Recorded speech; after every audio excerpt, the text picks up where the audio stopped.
ANCOVA, and MANCOVA. So, ANCOVA, we already went over quite a bit in 6021, so some of this has been a review you already know. But to where we left off, just so you know, ANCOVA is used for what purpose? Explain to me again. What purpose do we run an ANCOVA for?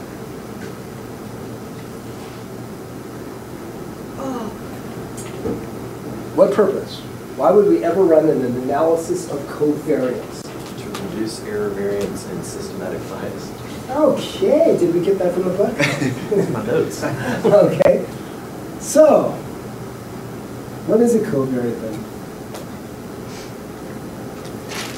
Why does this thing reduce error variance, et cetera, et cetera? What is a covariate? It's related to one of your variables. Yeah, but a lot of things are related to my variables. True. So it's related to my IV or my DV.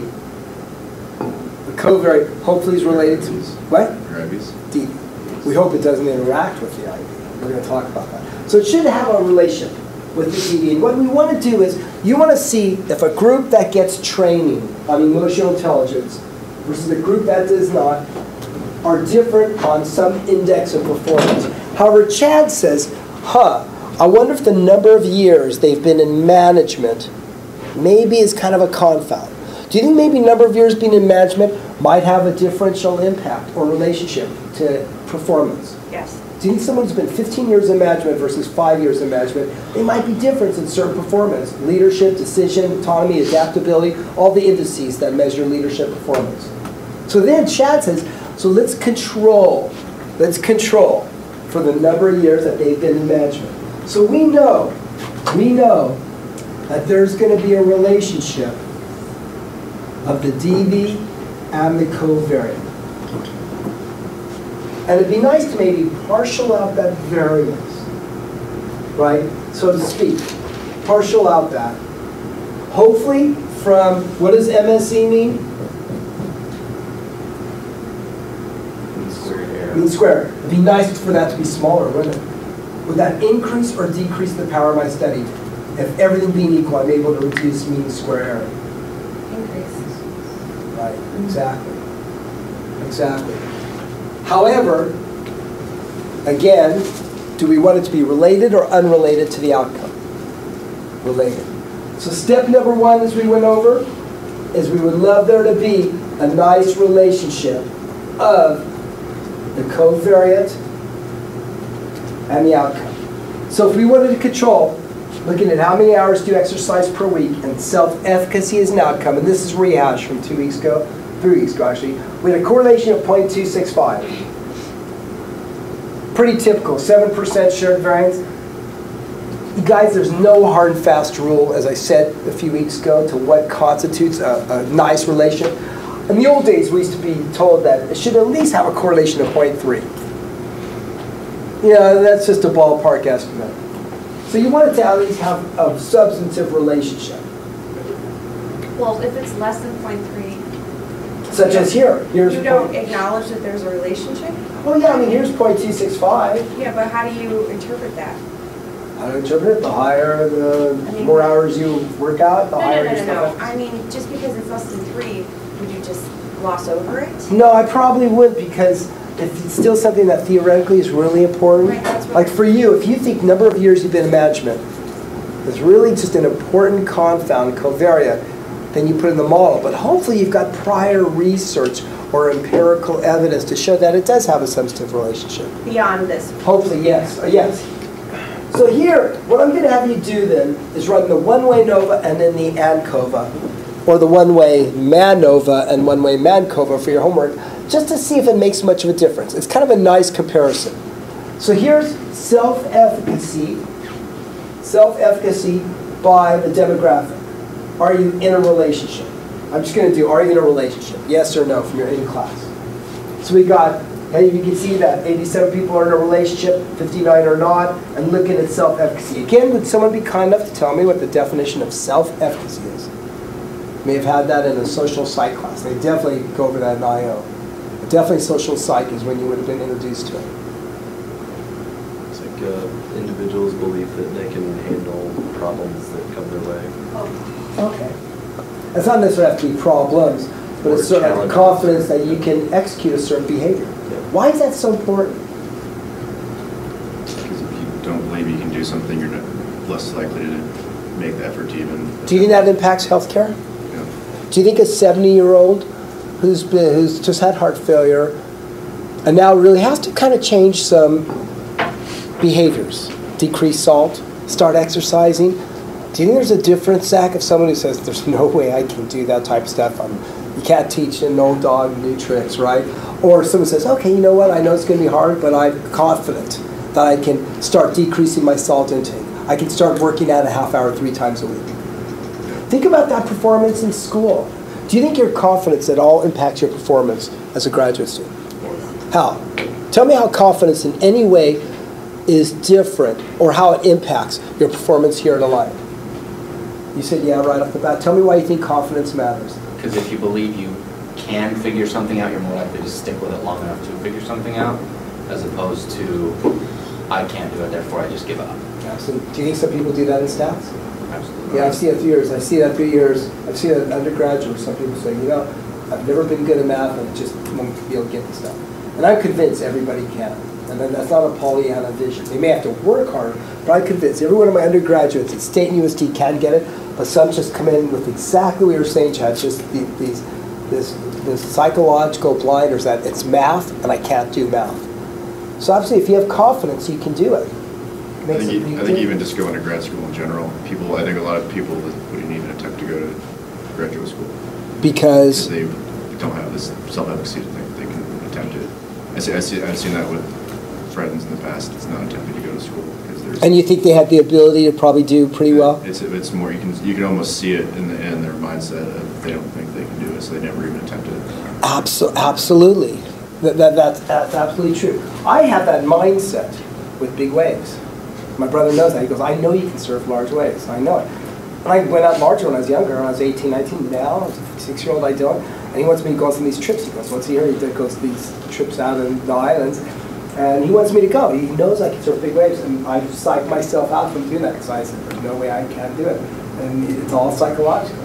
What constitutes a big wave? To me, it would be 8 foot and larger, but it's these reef waves that are different. An 8-foot wave here in San Diego is very different than, when you got reef like this. Yeah. Yeah, that's shallow and sharp. It's intimidating. Yeah, for me it is. For him, it's great. For most people. Yeah, so that's total self-efficacy. So it happens in athletics also. So here, everybody, the one way to know about reject or fail to reject. Failed to reject. 0.437, 0.04, and look at the mean square error, everybody, 0.605. 0.605. Now, we did a formula on page 291. I showed you this formula that is a way of showing the new adjusted mean square. And you're going to see if that comes out to be the case. We took the mean square from up here, 0.605 times 1 minus 0.07, which is the squared correlation of the covariate and the DV. 7% accounted for, 0.56. Soon you're going to see that's exactly the number we get in the ANCOVA. What would be the relationship of a useless covariate? Let's say Chad puts in years of working, but Stacy decides she's going to put in their salary. Let's say salary has no relationship as a covariate to the DV. So the correlation is 0. Look what happens to this formula if it's 0, everybody. 0.605 times 1 minus 0 is 0.605, which means there's what? No reduction in error if I have what? A really good covariate or a really lousy covariate?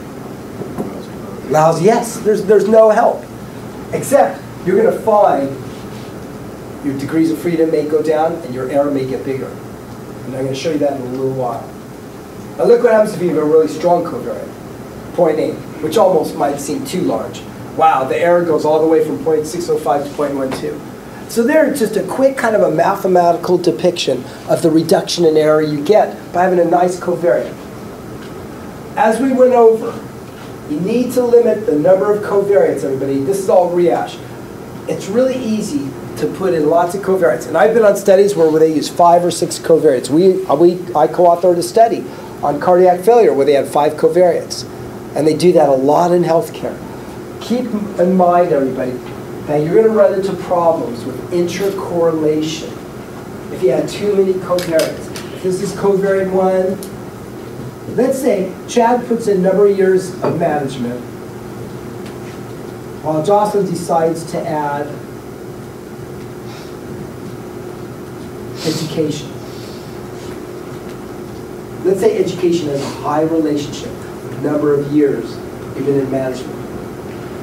Right? So in other words, what if our x1, x2 is 0.6? Guess what you're going to run into some problems with linearity and other problems.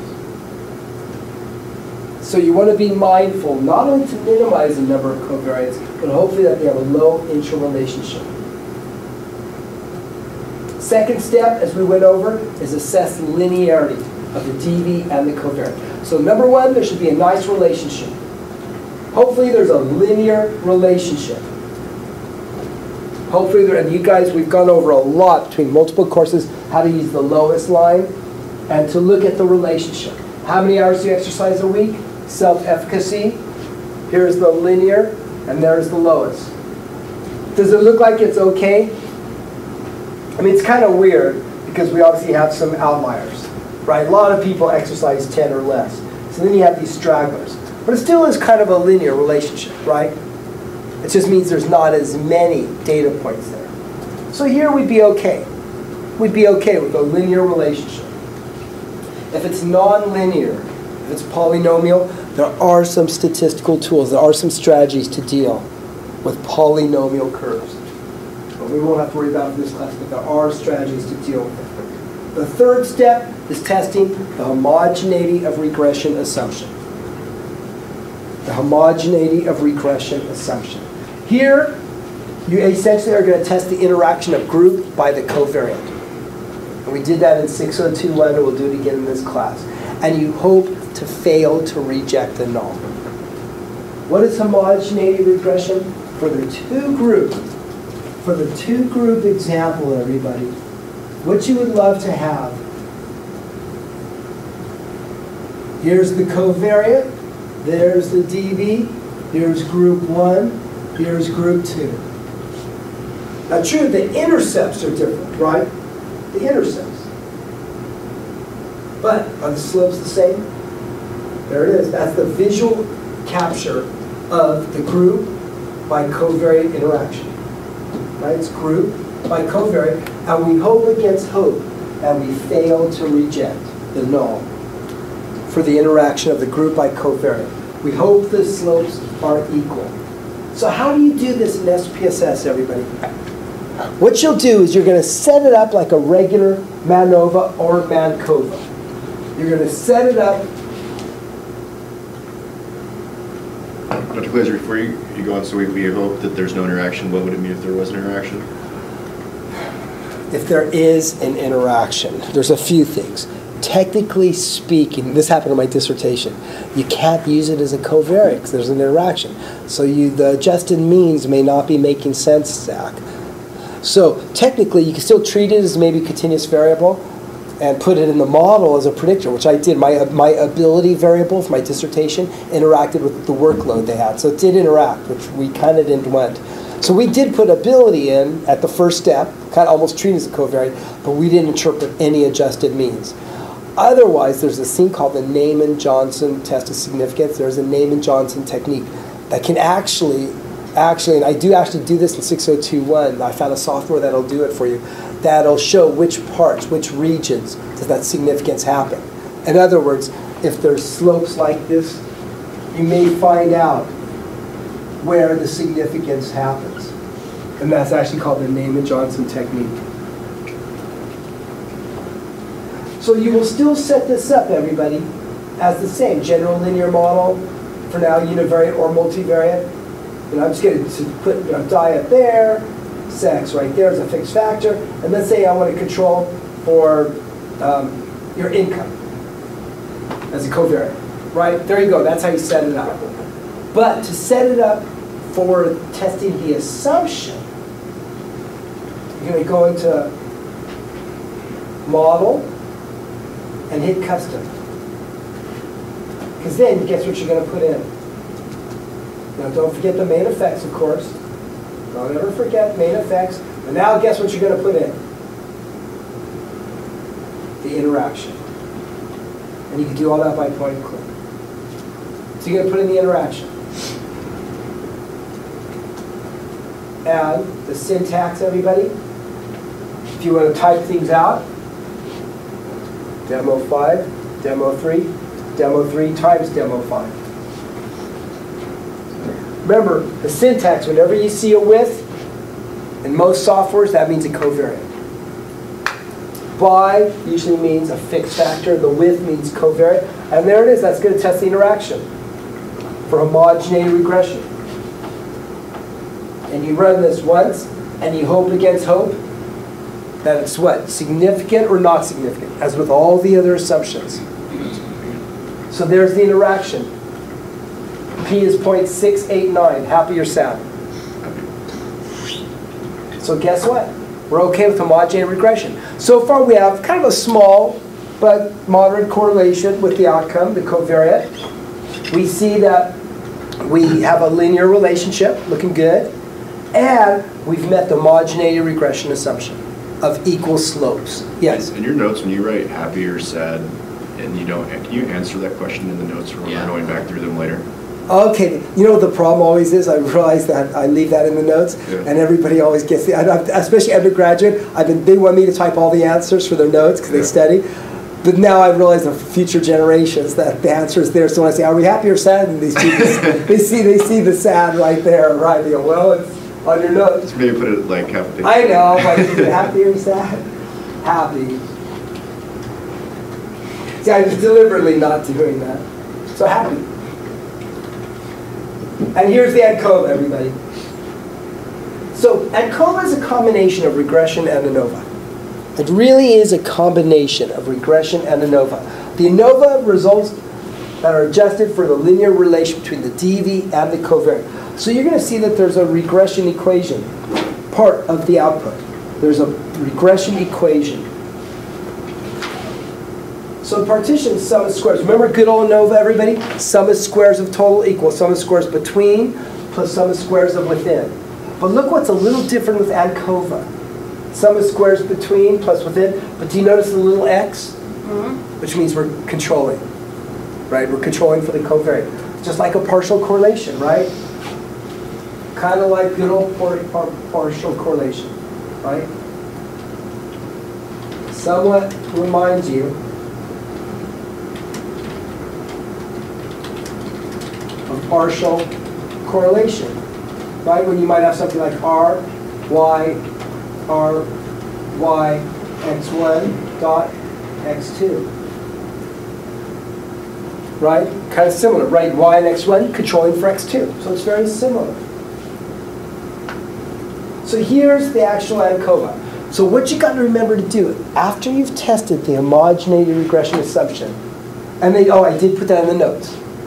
Make sure, by point and click, go back to default or full factorial under the model option so you don't retest the interaction.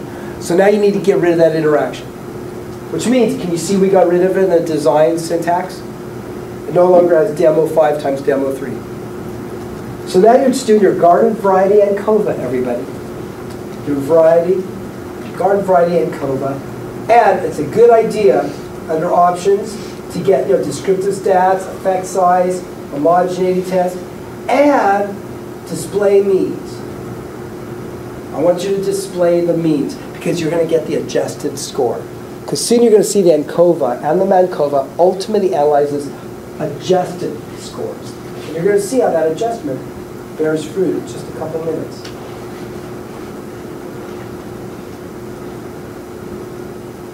Here's the means on self-efficacy. If you're currently in a relationship, you have a higher mean, 4.812 versus 4.71. People in a relationship feel more self-efficacy. Why? Why might people in a relationship, in a committed relationship, might have higher perceived self-efficacy? Even though this is not an experiment, the non-randomized study, why might people, what would you speculate people in a relationship might have higher self-efficacy? Social support.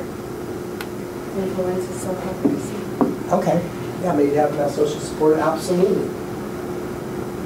Okay, so there we go, everybody. Here we see again that looking at, again, it's confusing because we have demo 5 and demo 3, but keeping in mind that demo 5 is the IV. Demo 5, we see F is 1.75, significance is 0.189. Look at the error, 0.565. Do you remember that little formula I showed you? A mean square error of the initial analysis, right? 0.61 times 1 minus the r square. And look, everybody, 0.565 is what we calculated by hand. And voila, 0.565. So error went down a little. It went from 0.61 to 0.565 because we do have a significant relationship with the covariate. So if you have a significant relationship, your mean square error is going to decrease. Of the covariate and the DV. It should, not always. And I'll tell you why. What if you had 6,000 people and the r square was 0.01? So you may have, and you may find, if anything, it goes up. See, we do have a significant relationship with the covariate.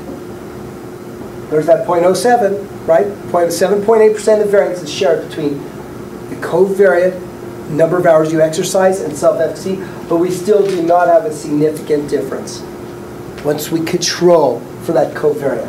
1.2% of variance is accounted for. So there's your ANCOVA, everybody. There's your ANCOVA. Here's kind of the APA style. 142, P is 1.75, P is 0.189, the F, R squared is 0.012, with controlling for hours exercise. And that's your ANCOVA. So if you compare this to the ANOVA, everybody, here we had a p-value of 0.437 and an f of 0.608. And here we have a p of 0.189 and an f of 1.7. We did gain power by the covariate, but it's still not significant. But we did get a reduction in the error variance. We did a reduction. So when all said and done, we did find indeed that those in a relationship have higher self-efficacy than males when controlling for the number of hours that they exercise, because health is important, but it's not significant. It's not significant.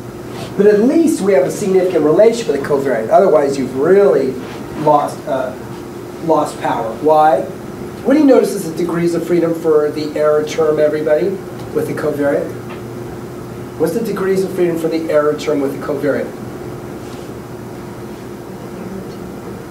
The degrees of freedom for the error term is what? 142. 142. Excellent.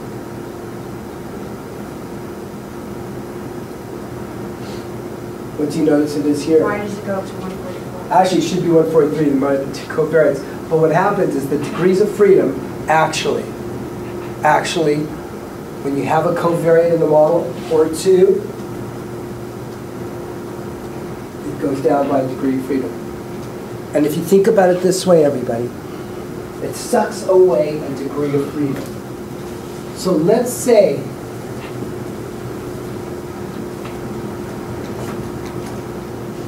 you have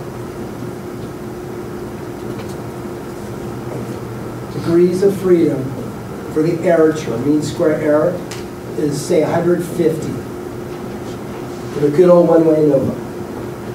Then let's have one covariate.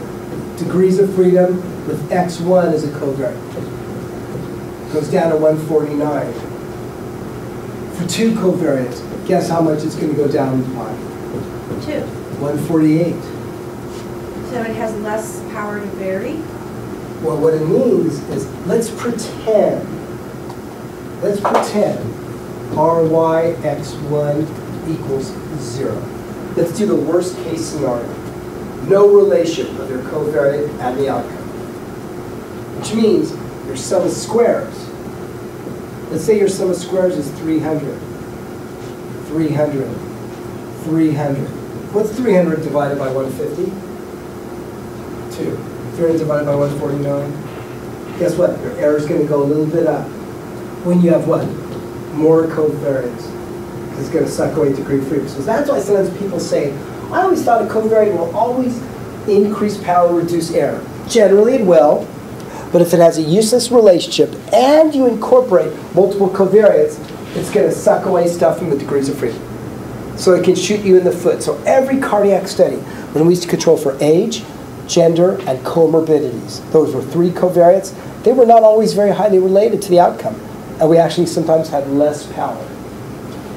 So as we had less power. So,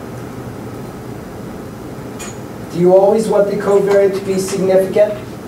That would be nice. Significant and have a substantive relationship. So you'd like the relationship of covariate DV to be substantive and significant. So here, is it possible to have a correlation of 0.13 and a P of 0.03? Absolutely. All you need is a couple hundred people. So here, everybody, do we have a significant correlation of self-efficacy in the covariate? 0.265? Yes. But it's not real strong. It's okay. You're not going to get a huge reduction in error variance. Now, I said ANCOVA is a combination of regression and ANOVA. And now you're going to see why that's the case. In the ANCOVA output, you can actually get this output called parameter estimates. And here you can see you get almost what looks like a dummy-coded vector. Because as you recall from regression, if you have 2 groups, how many dummy-coded vectors did I have? If I had 2 groups, how many dummy-coded vectors? 2. What? Remember, it's the number of groups? Centered one. 2 minus 1, right? Remember, you always had. Don't forget if you had 2. If you had, let's say if you have 3 groups. Group 1, group 2, group 3. 1, 1, 1, 0, 0, 0 for group 1, 2, 3. 0, 0, 0, 1, 1, 1. You only need 2 vectors for 3 groups, right? As we did regression. For one group, for one variable with 2 groups, like male or female, it's already coded for you. Yeah. So that's why you see, if you had 3 groups, for ANCOVA, you would get 2 parameter estimates. Notice this one. This parameter is set to 0 because it's redundant. So there, do you see we get a regression estimate for the dummy-coded vector of 0.17, and we get a regression coefficient there for the covariate. I don't understand why it's redundant. Because, You're just slow. yeah, go back to your regression notes, but the number of groups, how many, for ANOVA, when you had a 3-group study, how many degrees of freedom in the numerator? 2. You didn't need 3. If you try to do model all 3, it's captured in the intercept. Same with regression. When we did dummy coding, we found if I had 3 groups, I only needed to create 2 dummy codes because all the information on the uncoded group is captured in the intercept. All that's captured. And remember when I experimented with that in class and ran 3 vectors, 3 groups, and it spit one out. Yeah. So you had linearity. Okay, thank you. So here we see, here's just running, everybody. Do you see the 0.039 right there for the covariate? And look if I ran regression. If I ran regression, everybody, it's pretty darn close. It's almost exactly the same, 0.036. So there's what shows you that this is the same in part as regression. Here's the relationship with the covariate and the DV. Why? Because we adjust the means. Ultimately, ANCOVA is done on adjusted means. So look at one thing you print out, everybody. This is just the DV across both groups. The DV has a mean of 4.75, and look what it says. Covariates are evaluated at the values. How many hours do you exercise per week? 5.17. And, which is just basically the mean. If you recall, the mean for those who are in a relationship is 4.812 on self-efficacy. The higher the score, the more self-efficacious. Those who are not was 4.71. But look what ANCOVA ultimately does the analysis on. The adjusted means. 4.84, 4.67. It does it on the, and basically what adjustment means, similar to the homogeneity regression assumption graphic.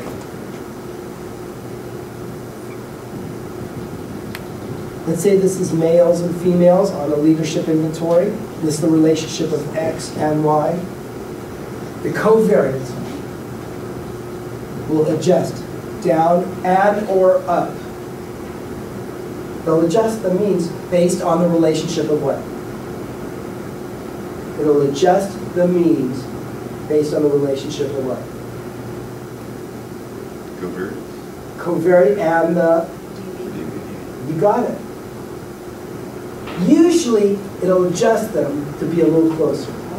But, guess what? Sometimes it can do that. How does When you have a negative relationship. The negative correlation, it may do the You mean opposite. it adjusts them because... How does it adjust them? But gee, that segues right into here. Oh, okay. How does it adjust it? Great question. Great question. What is the adjustment? There's my regression coefficient for y and x. The mean of the covariate for that group minus the grand mean of the covariate. That's the formula, everybody. That's the formula. It does it for each group. So look what the information it's using. Your adjusted y, your adjusted mean is a function of the regression coefficient. The relationship, as Zach just said, of x and y times the mean of the covariate for that group minus the grand mean. Basically the deviation square. So the formula is the adjusted mean for the J group equals. The adjusted mean for the group is the mean of mean of the group minus taking into account the slope. So here, look everybody, here's the math. Keep it in mind, are you in a relationship? For self-efficacy, it's 4.81, 4.71, and the mean on the covariate is 4.44 for in a relationship, 6.24 for not a relationship. In other words, those in a relationship exercise less. Why would that be? I've never thought about just the mean on the covariate. Why would those in a relationship exercise less? Maybe you have less time to exercise. Maybe less time? Yeah, comfortable. What? Oh, Maybe you don't need to they get a little bit, they're okay with having a little love handles because all of a sudden they know they're in a committed relationship. So that being said, and there's the grand mean of 5.17. So 4.812, mean for those in a relationship, minus 0.039, which is the regression coefficient, times 4.44 minus 5.17. So it's taking the mean on y for that group, there, minus the information from the covariate, x and y. Covariate for the group. Mean covariate, that's 4.84. And then for those not in a relationship, 4.712 is their self-efficacy score, right, on the DD, minus regression coefficient, and their hours exercise is 6.24, minus the mean, overall mean of covariate, 4.67. 4.84, 4.67, What's and covariating? what do you mean what's covariant? Number of hours of exercise. And what's the DV? It's self-efficacy, Okay. right? And here it even says, covariates appearing in the model are evaluated at how many hours do you exercise per week? And that's the mean, 5.17. And look everybody, there's the adjusted means. Exactly what you see in the notes, 4.84, 4.67. And if it was an interaction instead of a covariance, how would we know that again? You said if it's an interaction, What do you mean if can't it's use it an, as a you mean covariance. if there's an homogeneity regression assumption, Oh, that's what right? it's Testing that assumption. Thank you. My pleasure. So what do you notice, everybody? The mean, the adjusted mean is bigger for this group, right? It's 4.81, it's adjusted 4.84. And for the smaller group, 4.7, it's smaller. So sometimes it adjusts this way, sometimes it adjusts this way. But we don't know if that's significant. But ultimately, what do you mean? What do you mean we don't know? Are we ultimately looking to see if there's significant? Yeah, we already knew that right here. Gosh, maybe I'm not here today. You kind of are. Yeah, we knew that right there. We already said that's not significant. Oh, okay. Right. So the ANCOVA ultimately does analysis on what, everybody, the adjusted or unadjusted means. Adjusted. Yes, there's your black box for the ANCOVA. That's your black box. So you can just run ANCOVA and just say it's not significant. But there's your black box showing you that ultimately it does analysis on the adjusted means. I've been having dreams about stats. Who was having the chat? Yeah, it started happening to me. Like good dreams? Neutral? She started saying nightmares. What? She started saying Yeah, nightmares. but I have to neutral. Like what type of nightmares would you have? Like I was, in my mind, I was like, you're doing it because you're running it wrong. You're running it wrong. It's a wrong decision. I had one of those, and then I had one where it's like, man, I've got to do way more than this. This is going to take a long time. But do you have nightmares about your other classes? No. Good, I feel special. Okay, so anyway. Oh, you're the Sandman. So am I supposed to have a sense of guilt about that, Jocelyn? No, it means I'm being immersed. Okay, good. Because you don't feel bad about it, though. No. And immersion is the best way to learn, right? Once it gets under your skin. What's that? Immersion's the best way to learn. Absolutely. So everybody, don't forget to get the, you don't have to have calculations of it, but to at least get the output with the adjusted means, just make sure in this box that you put the means for your IVs, everything over there, and then it'll spit it out for you. Once you put in your categorical variable, your fixed factor, it'll give it to you. So that's your ANCOVA, and assumptions. Other things. The book also says another assumption is no measurement error in the covariate. On paper, that sounds great. And probably if Chap wanted to control the number of years of management, doesn't the HR department probably have a pretty accurate database on how many years you've been in management? Should there be any error? Should HR at Qualcomm have any error in the number of years someone's been in management? Might there? How could there maybe be error in an HR database? Data entry error. Okay, maybe it's just data entry error. Maybe just not something they track. Maybe something they don't track. Let's pretend it's not a data entry error and they do track it. Can you think of any other possible error for tracking a variable like that that on the surface should have no error? Depends on what you define as management. What if they have different definitions of management, or when they started, or was that really a management position? What if they redefined something that used to be considered staff to management? Right? All those almost definitional. So it'd be great to have no error.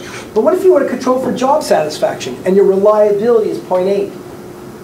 As you know from psychometrics, classical test theory, reliability is what over what? The proportion of, you've probably gone over that multiple times. Observed score variance due to true score. True score, right? True score over true plus error is your coefficient alpha, which means 20% is error, which means it can impact correlations, parameter estimates, lead to reduction in error.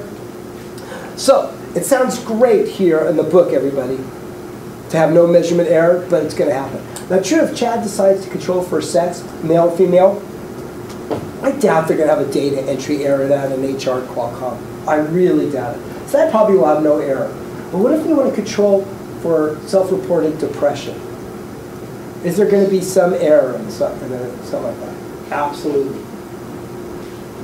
Also, the book indicates that we would like to have a linear relationship. If you have a nonlinear, you may consider a polynomial approach to ANCOVA. And there are strategies to deal with nonlinear relationships. There are strategies to deal with nonlinear relationships. Controversy, use of ANCOVA with intact groups. Those getting DBA versus PhD and IO. Those who live close to an epicenter, there was an earthquake a while ago in Mexico, last time I taught this, versus those who did not. And your DV is life stress. You can't manipulate people to be exposed to the epicenter in an earthquake versus not.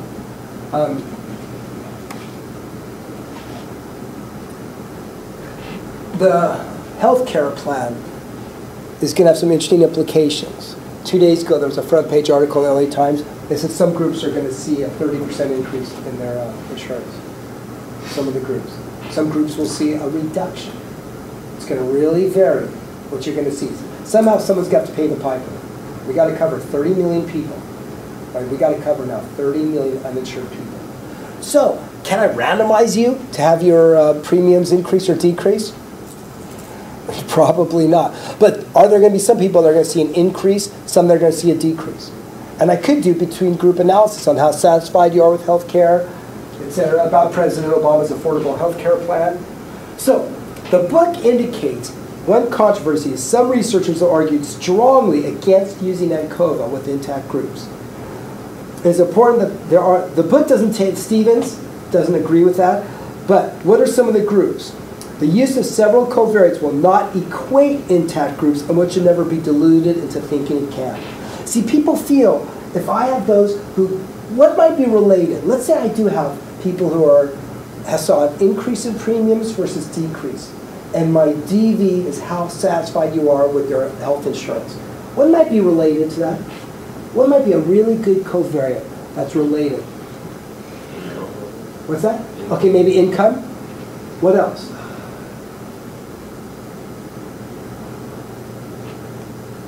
What else might be related?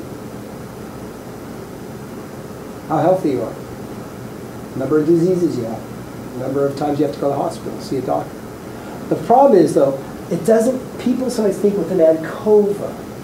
Once I add these covariants, right, especially if it brings the adjusted means closer, it equates the groups. The groups are still different. The groups are still different.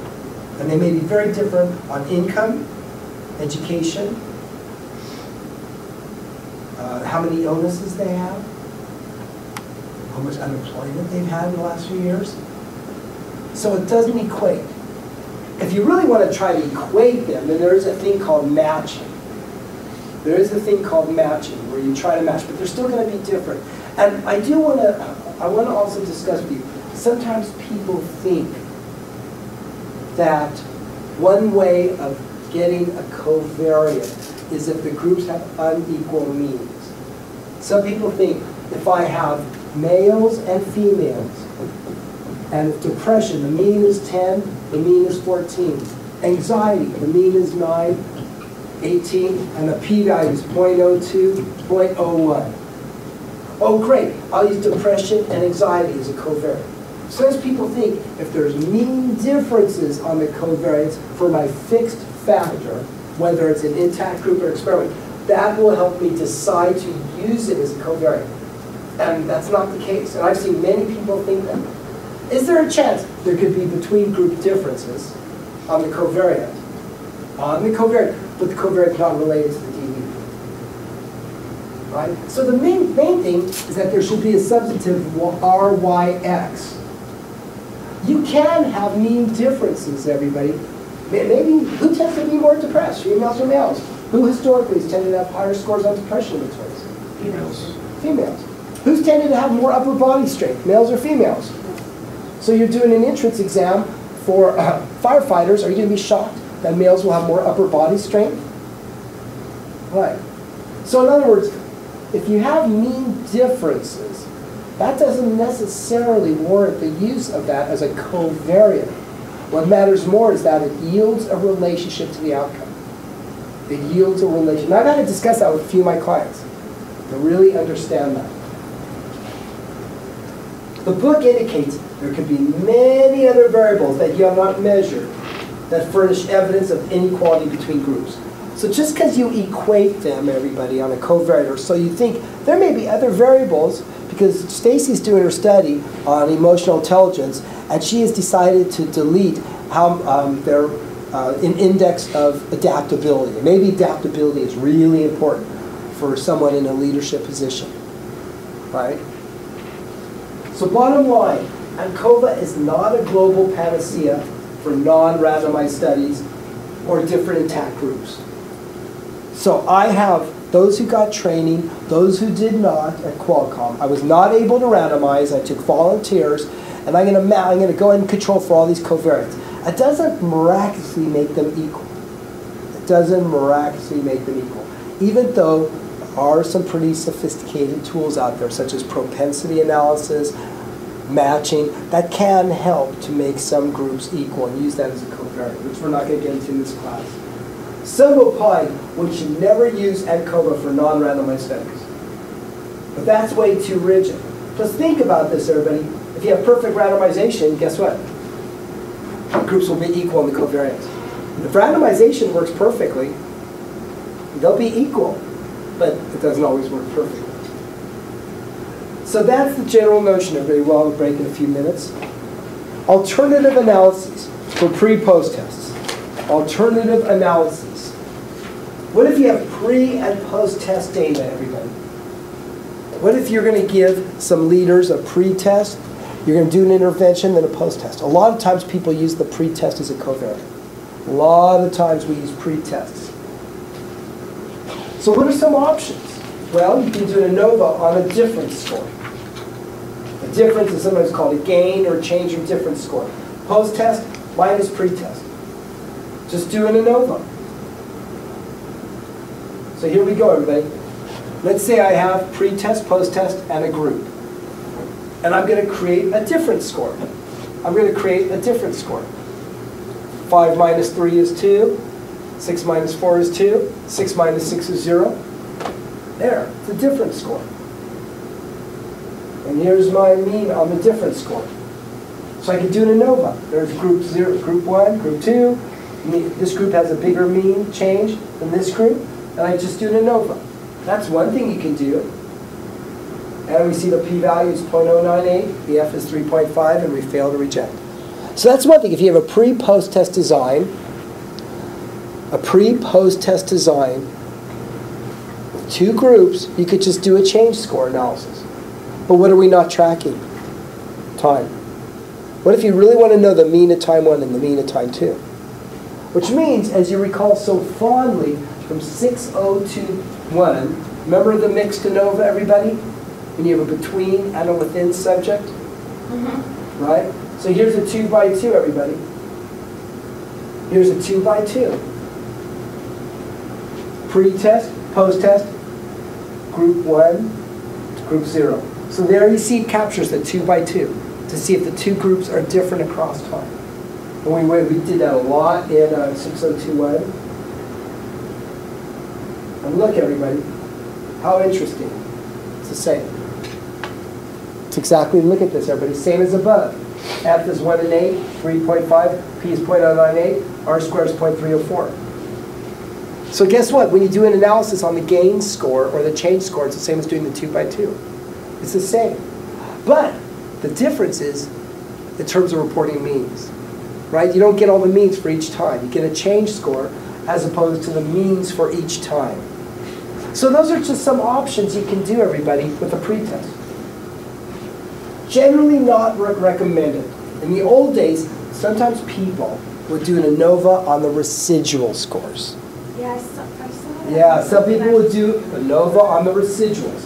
Step number 1, have the pretest predict the post-test. Step number 1, pretest, predict post-test. Nothing fancier than that. And save the residuals, the unstandardized residuals. Right? So you're going to get these residuals. That's all. Pretest, predict post-test. And here we see the regression coefficient is 0.138. There's the residuals, which is just y minus predicted y. And now do an ANOVA on the residuals. You have two groups, the unexplained variance. And it's kind of a different output, isn't it? See, now what we're doing is we're seeing the unexplained variance of the pre and the post test. And then doing an ANOVA on that. Because it's kind of like controlling for the covariance, so to speak. The F is 0.14, the P is 0.72. Very different from the prior analysis, where we had a P of 0.098 and an R square of 30%. Very different. So now you've got a gain score or a 2 by 2. It gives you the same results.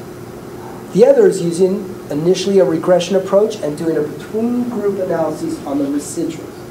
But now let's do an ANCOVA with pretest as a covariate. So instead of demonstrating between group differences, now you're just going to control for the covariate. You're going to control. Which means, looking again at our covariate, Here it is, everybody. Here's your ANCOVA. There it is. There's the covariate. 7% is accounted for, the covariate. And we see group 1 and 7 degrees of freedom. F is 0.19. P is 0.676. And we see the R-squared is 0.074. So here we see that we do not have significant differences for the group controlling for pretest. And there it is, everybody. 2.6% accounted for the group. So this is an option, everybody. And this is your ANCOVA, controlling for the pretest. What I want to show you is, keep in mind again, 7.4% for the covariate, 2.6 for group. Does everybody see that for the effect sizes? Look if I do regression. And at the first step, I put in pretest. And at the second, I put in group. Exactly the same, everybody. Look. 4.9% at the first step. It adds 2.5 or 2.6. So again, it's really close here to 0.026, everybody. 0.025, just some rounding. And if I square my t, everybody, for the pretest, for the group, if I square that t of negative 0.436, it equals an f of 0.19. And guess what it was in ANCOVA? 0.19. So guess what? The regression approach is the same as ANCOVA. If you did this in regression, it's the same. So here's a little comparison, a little table I created, everybody, just for p-values. If I use a different score, time 2 minus time 1, it's the same as doing my 2 by 2 mixed ANOVA. If I did the residuals, it's just a different animal. And if I did ANCOVA and a sequential regression, it's the same. So ANCOVA, and you've heard me say this many times, is subsumed under the general linear model. ANOVA and ANCOVA. And here, if I had the pretest at the first step, group at the second, I get the same exact results. Same results, using a regression approach. And they're exactly the same. Any questions? Perfect time to take a break, because then we'll move on to ANCOVA. So go ahead and take a well-deserved break. It's 10:30. Come back at 10:45.